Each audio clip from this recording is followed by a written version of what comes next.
So hi everyone, this is robin और मैं आप सभी को वेलकम करता हूं अनअकैडमी लाइव एसएससी के हमारे इस यूट्यूब सेशन के एक और अमेजिंग सेशन में, जहां पर मेरे साथ जुड़ेंगे नवनीत गोयल सर। तो पहले सर मैं आपका वेलकम करता हूं हमारे सेशन में। Thank you, Robin, for inviting me. Thanks a lot. या Hello, sir, everyone. It's a sir honour के अगर मैं सर बच्चों की बात करूं तो बच्चों के अंदर एक छोटा सा मोटिवेशन फैक्टर हमेशा लैग करता रहता है। बच्चों को थोड़ा सा ये आइडिया भी नहीं मिल पाता है कि हम कैसे स्टार्ट करें, कैसे बढ़ें। जैसे कि मैं नवनीत सर के बारे में बताऊं, मैं नवनीत सर आपसे ही जानना चाहूंगा कि आप पहले अपनी सक्सेस स्टोरी को बताएं कि आप कहाँ पर पोस्टेड हैं, आपने कैसे अपनी ये एसएससी कैरियर को किस तरीके से आपकी जर्नी रही थी। तो प्लीज सर मैं आपसे पूछना चाहूंगा। हाँ, बिल्कुल। थोड़ा सा मैं अपनी जर्नी को ब्रीफ में यहाँ पर बताना चाहूँगा। 2014 में मैंने ग्रेजुएशन किया था और 14 में मैं पूरी तरह से यूपीएससी के लिए प्रिपरेशन कर रहा था। सो 14 में मैंने यूपीएससी मेंस लिखा, 15 में मैंने यूपीएससी मेंस लिखा, राइट। बट मेरा दोनों ही बार में मेंस क्लियर नहीं हुआ। After that my friend suggested कि एक बार आप एसएससी भी देकर देख लेते हैं। इससे पहले मैंने 14-15 में भी दिया था, बट मतलब फुल हार्टेडली नहीं दिया था। मतलब टीयर 1 भी लिखा, टीयर 2 भी अटेम्प्ट किया, बट सिर्फ नाम के लिए, मतलब कोई प्रिपरेशन नहीं की। तो फिर 16 में मैंने यूपीएससी अटेम्प्ट नहीं किया और फुल टाइम जो एसएससी प्रिपरेशन है उसको दिया, अराउंड 4 मंथ 5 मंथ। और वहां पर मैंने मेरा 270 रैंक था डब्ल्यू में। इसके लिए जो आपके डब्ल्यू के जो भी स्टूडेंट्स हैं जो एस्पायर कर रहे हैं या फिर जो डब्ल्यू सिलेक्ट हो चुके हैं, उन सभी को एक एक्स्ट्रा पेपर देना होता है, पेपर 4 फाइनेंस एंड अकाउंट्स का। उसका हमें अलग से प्रिपरेशन करनी होती है, उसके बारे में भी हम बात करेंगे। तो उसके बाद फिर मैंने यूपीएससी एक दो बार और भी मेंस लिखा है। तो that was my journey. Okay okay, I think that is inspiring sir के हमें पता होता है कि हमारा पाथ क्या है और हम अपनी पाथ की तरफ बढ़ने लगते हैं। देन ऑब्वियसली अगर हमें कहीं पर कुछ अपने आप को बिल्कुल। होल्ड करना होता है तो then we look for the other directions also. जी। Right, right. तो सर मैं देखिए तो यहाँ पर आपसे बिना कुछ स्ट्रेटजी के आप जो जी, बोलिए बोलिए सर बोलिए। आई थिंक यहाँ पर थोड़ा वो ठीक है, बोलिए सर, आप बोलिए। यस, तो बिना स्ट्रेटजी के आप ये जो एग्जाम्स हैं, जो ऑल इंडिया लेवल के एग्जाम्स हैं, उनको आप नहीं क्लियर कर सकते हैं। आप बेशक इंटेलिजेंस हो सकते हैं, काफी इंटेलिजेंट हो सकते हैं, बट उसके लिए भी अगर आपको किसी भी एग्जाम को क्रैक करना है, चाहे वो यूपीएससी है, एसएससी है, बैंकिंग है, कोई भी आपका डोमेन का एग्जाम हो, आपको एक स्ट्रेटजी चाहिए जो उस स्पेशली उस एक्सक्लूसिवली एग्जाम के लिए हो। आप यूपीएससी की स्ट्रेटजी से एसएससी क्लियर नहीं कर सकते और बैंकिंग की स्ट्रेटजी से एसएससी क्लियर नहीं कर सकते। तो ये आपको दिमाग में होना चाहिए कि किस एग्जाम की आप प्रिपरेशन कर रहे हैं, और उसी के अकॉर्डिंग फिर आपको स्ट्रेटजी फाइंड आउट करनी पड़ती है, बनानी पड़ती है।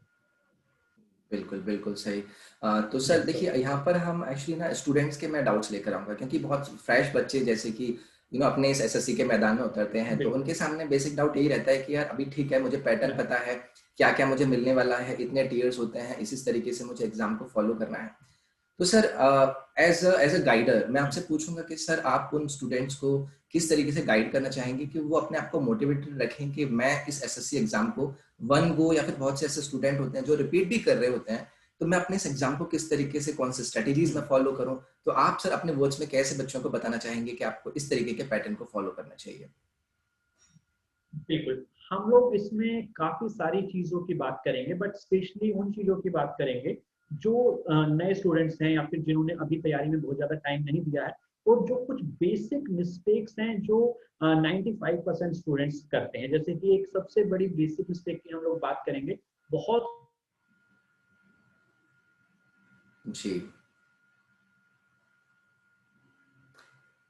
तो वही है कि अगर हम यहाँ पर बात करें चीज़ों को समझने की, चीज़ें किस तरीके से चलती हैं, तो वहाँ पर सर आपको यही बताएंगे। ठीक है। तो यहाँ पर बेसिक आइडिया जो लेने की मैं कोशिश कर रहा हूँ वो यही है कि जब भी अगर आप किसी भी एग्ज़ाम की तैयारी करते हैं तो उस एग्ज़ाम की तैयारी करने के लिए आपको अपने पाथ को जानना ज़रूरी होता है कि आपका पाथ क्या वो है, सीजीएल आप है, किस डायरेक्शन में चलते हैं एचएसएल है, और किस तरीके से वो चीज़ें आगे पीसीयू है बढ़ेंगी। या एमटीएस है। जी। राइट। सो सीजीएल सीएचएस कोई भी एग्जाम हो एसएससी का, उसके लिए आपको जो आइडियल टाइम है वो आपको 4 to 6 मंथ का चाहिए। 4 to 6 मंथ में एक एवरेज पर्सन भी आपका प्रिपरेशन कर सकता है और सिलेक्ट हो सकता है उस प्रिपरेशन के बेस पर। तो सबसे पहले आपको प्रिपरेशन के लिए क्या करना है? अब सबसे पहले डिटेल्ड जो एडवर्टाइजमेंट है उसका जो सिलेबस वाला पार्ट है उसको अच्छे से पढ़ लीजिए। आप एक दिन सिर्फ और सिर्फ इसी चीज में लगाइए कि मुझे अच्छे से सिलेबस को समझना है। एक एक बार आप जो 4 सेक्शन होते हैं, reasoning, maths, English and GS, उसके सेक्शन को पढ़िए और समझिए कि इन्होंने क्या ये चाह रहे हैं, किस तरह का सिलेबस यहाँ से पूछ रहे हैं एग्जाम से। इसके बाद आपको जो नेक्स्ट चीज करनी है वो ये करना है कि आपको लास्ट 5 to 10 ईयर्स के, आई विल सजेस्ट कि एटलीस्ट। जी जी जी, ये 5 to 10 ईयर्स का जो पेपर पैटर्न समझने वाली बात होती है, इसमें हम ये जान पाते हैं कि एक्चुअली एग्जाम में किस किस तरीके के क्वेश्चंस बनते हैं। जी sir. Second step, yes, third step होता है आपका कि एक बार अपने क्वेश्चंस के आप गो थ्रू हो गए, आपको पता चल गया कि इस तरह का एग्जाम आएगा। इसके बाद आप जो डिफरेंट टीचर्स से कुछ क्लासेस पढ़ के देखिए। जो पहले 15 डेज होते हैं वो एक्सपेरिमेंटल होते हैं, ताकि आपको बाद में नुकसान ना हो। आप एक टीचर से पढ़िए, 2 टीचर, 3 टीचर, सभी की डेमो क्लास लेकर देखिए। जैसे अनअकैडमी प्लस पर हम लोग 50+, 70+ जो एसएससी टीचर्स हैं वो आपको पढ़ा रहे हैं। सभी का पढ़ाने का ढंग अलग है। बेशक सारे टीचर्स वेल क्वालिफाइड हैं, बहुत अच्छे हैं, पर कई बार क्या होता है कि किसी टीचर को, किसी स्टूडेंट को किससे समझ में आता है, किसी स्टूडेंट्स को किसी से पढ़ना अच्छा लगता है। तो आप सभी का डेमो क्लास लीजिए, समझिए कि कौन आपकी रिक्वायरमेंट के हिसाब से पढ़ा रहा है, क्योंकि सब डिफरेंट डिफरेंट पेज से पढ़ाते हैं। ठीक, कोई बेसिक से, कोई मीडियम से, राइट, कोई एडवांस कराता है।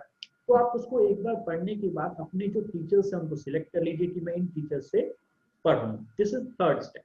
फोर्थ स्टेप, आपको जो आपका स्टडी मटेरियल है उसको आपको मिनिमम रखना है। ठीक, मैंने कई बार देखा है कि कई स्टूडेंट्स होते हैं जो मैथ्स की 4-4, 5-5, 8-8 बुक्स खरीद लेते हैं, और होता क्या है कि थोड़ा सा इस बुक में से पढ़े, थोड़ा इसमें से, थोड़ा इसमें से।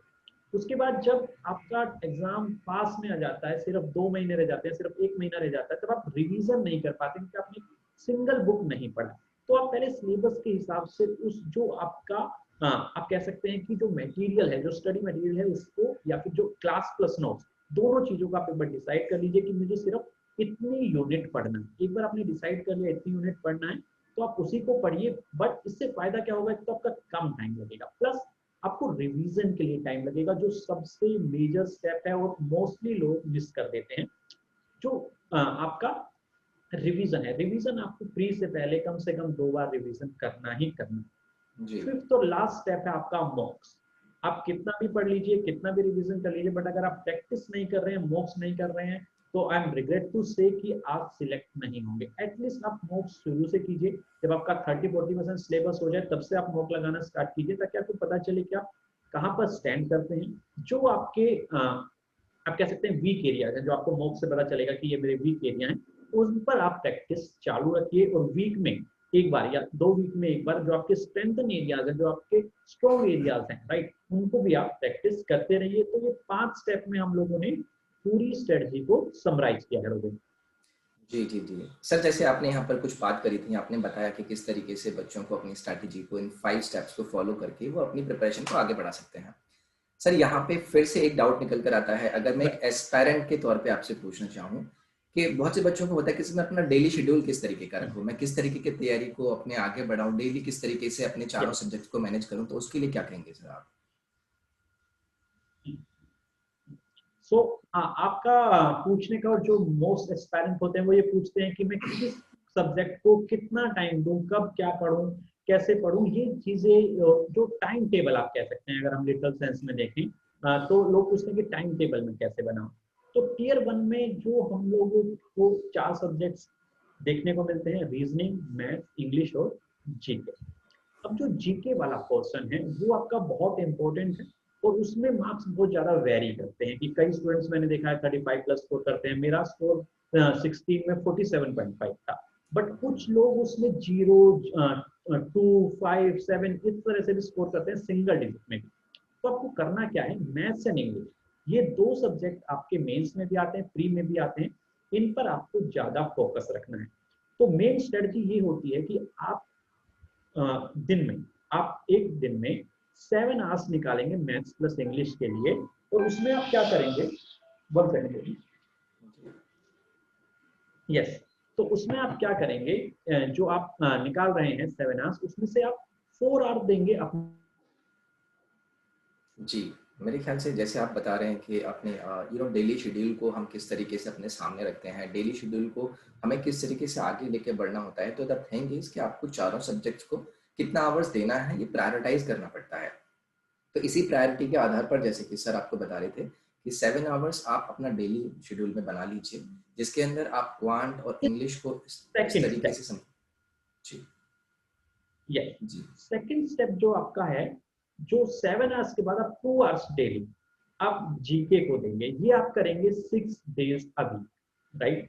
6 डेज अ वीक में आपका 9 आवर्स का स्केड्यूल रहेगा, जिसमें आप 4 आवर्स अपना वीक सब्जेक्ट को, 3 आवर्स स्ट्रॉन्ग सब्जेक्ट को, प्लस 2 आवर्स आप जीको को देंगे। इसके बाद जो आपका एक दिन बच जाता है, यानी कि आप संडे सैटरडे जो भी आप सिलेक्ट कर सकते हैं, depending upon your work life balance, right, कि आप क्या क्या कर रहे हैं, क्या आप जॉब में हैं, नहीं हैं, आप तैयारी कर रहे हैं, सिर्फ वो सारी चीजों को देखते हुए एक दिन आप जो सिंगल डे बचता है वीक में, वो आप देंगे रीजनिंग को। रीजनिंग आप एक दिन भी करेंगे वीक में तो वो मोर देन सफिशिएंट है। उसमें आपको सिर्फ और सिर्फ आपका माइंड शार्प रखना है, बहुत ज्यादा रूल रेगुलेशंस उसमें नहीं है। तो ये बेसिक टाइम टेबल है जो मोस्टली स्टूडेंट जो मेरी गाइडेंस में है, जिन जो सिलेक्ट भी हुए हैं, उन लोगों ने जी यूज किया है। तो 9 आवर अ डे बहुत ही कम टाइम में आपको बता रहा हूँ। वैसे तो स्टूडेंट्स कई बार इससे ज्यादा भी देते हैं, but that is the ideal time.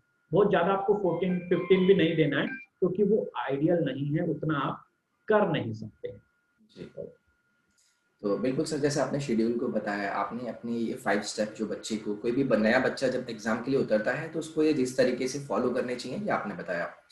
Sir एक एक बहुत ही कॉमन फैक्टर लास्ट में निकल कर आता है, और मैं चाहूंगा कि आप इसको जरूर इस सेशन से पहले एड्रेस करें, कि अपने आप को मोटिवेटेड रखना। बहुत से बच्चे अपने प्रिपरेशन स्टार्ट कर देते हैं, बट वो 1 महीने बाद, 1.5 महीने बाद फिर से बिखर जाते हैं। तो अगेन उस मोमेंटम को बनाए रखने के लिए, जैसे कि आपने बताया कि 5-6 महीने का एक प्रॉपर प्लान आपको एक सफलता की तरफ ले जाता है, तो उस प्रॉपर 5-6 महीने का वो जो मोटिवेशनल फैक्टर है सर बच्चों को, वो आप प्लीज देने की कोशिश करें। यस, देखिए यहाँ पर 3 चीजें निकल कर आती हैं। मैं हमेशा से कहता हूँ कि कब आता है, जब आप स्ट्रेस में कब आते हैं, डिमोटिवेट कब होते हैं, उसके 2 फैक्टर्स हैं। पहला, जी अगर आप रेगुलर मॉक्स दे रहे हैं, और कई बार ऐसा होता है कि मॉक्स जो होते हैं आपके कई बार ऐसे आ जाते हैं कि आपके बहुत कम मार्क्स आते हैं। लेट्स सपोज आपके सिर्फ 70, 80, 40 इस तरह से आपके मार्क्स आए हैं, तो आप क्या होता है, एकदम से डीमोटिवेट हो जाते हैं। या फिर तब होते हैं जब आपने बहुत ही मोनोटोनस स्केड्यूल बना लिया है। तो पहली चीज, अगर आपका मोनोटोनस स्केड्यूल रहेगा, यानी कि आप सिर्फ और सिर्फ पढ़ रहे हैं, सुबह उठे पढ़े, रात तक पढ़ते रहे, फिर अगले दिन सुबह उठे फिर से, अगर आपका यही स्केड्यूल है, तो ऑब्वियस है आपको 20 डेज, 30 डेज, 40 डेज बाद आपको क्या होगा, एक मोनोटोनस लाइफ लगेगी, आप डिप्रेस होना स्टार्ट हो जाएंगे, क्योंकि आपका फ्रेंड सर्कल नहीं है, आपकी कोई भी हॉबी नहीं है। तो आप थोड़ा बहुत टाइम, चाहे वीक में एक दिन दीजिए, चाहे वीक में एक आध दीजिए, वीक में 2-3 आवर्स दीजिए, बट एटलीस्ट कुछ ना कुछ हॉबी डेवलप करते रहिए, या जो भी आपका पैशन है, या फिर जो आपको लगता है कि आपको मेंटली पीस दे रहा है, वो आप करते रहिए। प्लस सेकंड चीज, जब भी आप मॉक दे रहे हैं, तो कई बार क्या होता है कि मॉक्स जब बनते हैं, ठीक है, डिफरेंट डिफरेंट जो सर्विस प्रोवाइडर हैं वो आपको मॉक देते हैं, तो कभी भी मॉक्स में आप नंबर मत देखिए कि मेरे मार्क्स कितने आ रहे, आप सिर्फ और सिर्फ रैंक देखिए कि आपकी बिल्कुल बिल्कुल सर, रैंक मॉक्स का जैसे कितनी आ कि रही है। कई बार क्या होता है वो पेपर, राइट, टफ होता है वो मूव, तो आप रैंक को देखिए, ताकि आपको सही में जज हो कि आप कहाँ पर रहते हैं, ठीक। साथ में मैंने कहा कि मोनोटोनस मत बनने दीजिए। और थर्ड, जो थोड़ा सा फिलोसफिकल है, बट आपको समझना चाहिए कि आपने किसी ना किसी वजह से ये प्रिपरेशन स्टार्ट की है। तो जब भी आपको लगे कि यार मैं नहीं कर सकता, मुझे गिव अप करना है, तो आप सोचिए कि आपने क्यों स्टार्ट किया था। जब आप वहां से सोचेंगे तो आपको एक मोटिवेशन मिलेगा, क्योंकि कोई ना कोई तो रीजन होगा जिसके लिए आपने स्टार्ट किया था, राइट। और अगर जी आपको लगता है कि वो रीजन अभी भी वैलिड है, तो आप फिर आगे जा पाएंगे, ढंग से प्रैक्टिस कर पाएंगे। पर बीच बीच में थोड़ा सा टाइम आप जो दूसरी एक्टिविटीज हैं, राइट, एक्स्ट्रा करिकुलर हैं, उनको भी आपको देनी पड़ेगी। बिल्कुल बिल्कुल सर, जैसे कि आपने इन सभी चीज़ों को हाईलाइट यहाँ पर करने की कोशिश करी आपने, मेरे ख्याल से अपने आप को मोटिवेटेड कैसे रखना है, कौन से ऐसे स्टेप्स हैं जो कि बच्चों को फॉलो करने चाहिए, और कैसे उनका शेड्यूलिंग होना चाहिए। I mean these are the most common doubts जो कि बच्चे के निकल कर आते हैं। और जैसे मैं नवनीत सर के बारे में बताऊं, नवनीत सर खुद भी अनअकैडमी प्लस पर सर के काफ़ी सारे कोर्सेज हैं। तो सर आप, मैं यहाँ पर जानना चाहूँगा कि आपका अपकमिंग में अगर आप कुछ भी चीज़ें करा रहे हैं, आपका कोई अपकमिंग में ऐसा कोर्स हो जहाँ पर आप बच्चों को बताना चाहें कि आपका वो आने वाला है, तो उसके बारे में यस, बताइए सर। अपकमिंग कोर्सेज में, यस, अपकमिंग कोर्सेज में रोबिन, मेरा एक कोर्स 21 अक्टूबर से स्टार्ट हो रहा है, जो हम लोग जीके पर कर रहे हैं। कंप्लीट जीके हम लोग इसमें करेंगे, कंप्लीट जीएस जीके करेंगे। जिसमें आपके सभी स्टैटिक सब्जेक्ट्स आ जाएंगे प्लस करंट अफेयर आ जाएगा। 5 स्टैटिक सब्जेक्ट आपके होते हैं, history, geography, polity, economics and science. ये पांचों सब्जेक्ट करेंगे प्लस करंट अफेयर करेंगे। 21 अक्टूबर से वो कोर्स आपका स्टार्ट हो जाएगा। अनअकैडमी प्लस पर जाकर उसमें एनरोल कर सकते हैं। अब ये जो जीएस का कोर्स है कॉम्प्रिहेंसिव कोर्स है, इसमें हम पूरी तरह से अराउंड 95% ऑफ सिलेबस को कवर कर लेंगे और इस तरह से कवर करेंगे कि आप कोई भी वनडे एग्जाम हो, सिर्फ ऐसा नहीं कि एसएससी सीजीएल, आप चाहे सीजीएल दे रहे हो, सीएचएसएल, सीपीओ, एमटीएस या फिर स्टेट पीसीएस, कोई भी जो आपका वनडे एग्जाम है, जैसे कि रेलवे भी हो गया, डिफरेंट डिफरेंट आपके वनडे एग्जाम्स आते हैं, सभी के लिए कोर्स पूरी जनरल स्टडीज को कवर कर देगा। तो आप अनअकैडमी प्लस पर जा सकते हैं और उसको एनरोल कर सकते हैं। और अगर आपके पास सब्सक्रिप्शन नहीं है तो जल्दी से जल्दी सब्सक्रिप्शन ले लीजिए, क्योंकि बहुत अच्छा ये कोर्स होने वाला है। और अनअकैडमी पर बहुत ही आप कह सकते हैं जो बेस्ट टीचर्स हैं एसएससी डोमेन में, वो सभी टीचर्स अनअकैडमी पर पढ़ाते हैं। तो अगर नहीं लिया है तो आप जल्दी से सब्सक्रिप्शन ले सकते हैं। यस बिल्कुल बिल्कुल सर। आई थिंक सर बहुत कॉमन डाउट्स जिस तरीके से आपने बताई सर, और बच्चों के काफ़ी मोटिवेशनल चीज़ें जैसे आपने बताई कि अपने आप को किस तरीके से उन्हें हमेशा अपने आप को कैरी फॉरवर्ड करके ले जाना है। तो हमें हमेशा यही सोचना चाहिए कि भाई मैंने शुरुआत क्यों करी थी। एटलीस्ट अगर ये चीज़ आपके दिमाग में है तो आप कभी भी रुकेंगे नहीं, आप कभी क्विट करने का नहीं सोचेंगे। और आप ज़रूर जुड़िए नवनीत गोयल सर से। सर का जो कोर्स है वो 21 अक्टूबर से स्टार्ट हो रहा है। जो कोर्स के लिंक्स हैं और जो भी बाकी की डिटेल्स हैं वो आपको डिस्क्रिप्शन में मिल जाएंगी। So thanks a lot Navneet sir हमारे साथ बनने के लिए और बच्चों को अपनी गाइडेंस देने के लिए सर। Thank you robin. अगर इसके बाद भी मैं ये कहना चाहता हूँ, अगर इसके बाद भी जो ये सेशंस देख रहे हैं यूट्यूब पर, जब ये सेशन आएगा, इसके बाद भी जो हम लोगों ने डिस्कस किया मैंने और रॉबिन के, इसके बाद भी अगर आपकी कोई भी क्वेरीज रह जाती हैं तो आप कमेंट सेक्शन में पूछ सकते हैं। मैं पर्सनली सभी क्वेरीज को एड्रेस करूंगा, चाहे वो स्टडी से रिलेटेड है, जो प्रोफाइल से रिलेटेड है, या फिर आपको लगता है कि अगर आप डीमोटिवेटेड हैं और जर्नल क्वेश्चंस पूछना चाहते हैं, राइट, तो आप कमेंट सेक्शन में पूछ सकते हैं। Thank you sir. That was amazing session sir. मुझे पर्सनली काफी अच्छा लगा और आई होप बच्चों को भी पसंद लगेगा। So thank you sir for being with me sir. Thanks a lot robin, thanks a lot.